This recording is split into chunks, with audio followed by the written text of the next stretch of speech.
This is Ken from Coffee Crafters, and it is duct and blower cleaning day at Coffee Crafters, and we thought we'd do a quick video because we get a lot of questions on how often should I clean the blower and the ducting, and so we thought we'd actually show you when we make the decision to do it. And first thing we do is periodically we do check our ducting. This duct just came off of the bean cooler. If I looked at that, I still see the metal through there. I'd probably let that go a little bit longer before I changed it. But when we pulled the ducting off of the, going to the top of the chaff collector, that's past the point. That was my bad, right, Carrie? We let that go just a little bit too long. So basically, when you look inside of this flex duct, if you can't see the metal anymore, you need to change it. And there's really no way to clean this. Take it off, throw it away.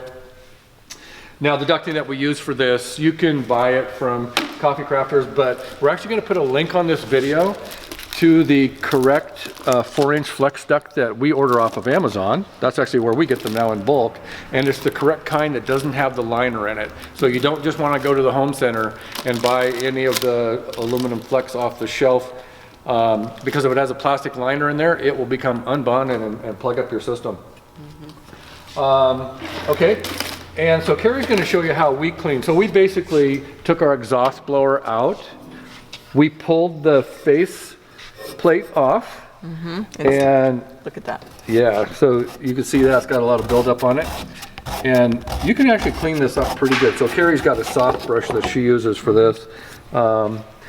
But you can go through in there. It's easy to do with the cover off. And clean those fins off, brush it out, and just let all the debris fall down into the bottom of the blower housing. It's actually a little bit of a messy job. And this is hard plastic, not metal? Yeah, she just used a hard plastic putty knife there, and then you can reach down in there and vacuum all the debris out of the bottom when you're done. So we'll get that all buttoned up. She'll also go up here and brush out all of this. And basically you can get the housing pretty clean. The debris, interestingly enough, does not stick on the outside of the housing. It really just stays to the fins and the ducting. Okay, let's go over here, Bryce. It's time for us also to clean our hoppers. And we used to refurb these hoppers, and some of them that came in were so dirty Carrie could not get them clean. This is absolutely as far as we would let our chaff guard go on the inside. Again, if you can't see the metal, it's really dirty, and you want to especially be careful. Let me get over here in the light, Bryce, so you can see inside of the hopper. We're going to go ahead and clean that hopper now, and you can see that you can still see the metal in there. And we soak this in Cafiza, and Carrie's got some of it here. That's the stuff we use. It actually works really good. You can spray it on. You can soak it in the sink. We put it in the sink, both hoppers, soak them overnight, and it cleans them up nice and bright. And one of the things you'll notice too, if you keep your chaff guard on the 3E and the XE clean on the inside, it actually reflects a lot more light and it's easier to see in there.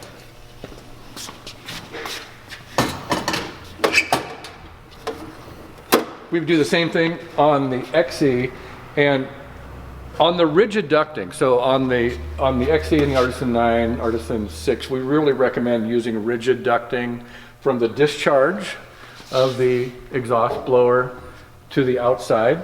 And to clean that, we just use a regular chimney brush. So Carrie, you bought this at Home Depot, right? Home Depot. Yep. And extenders. When you do your installation on your roaster, never, ever, ever install any of the ducting that you cannot get at to clean, because the biggest danger in coffee roasting are duct fires.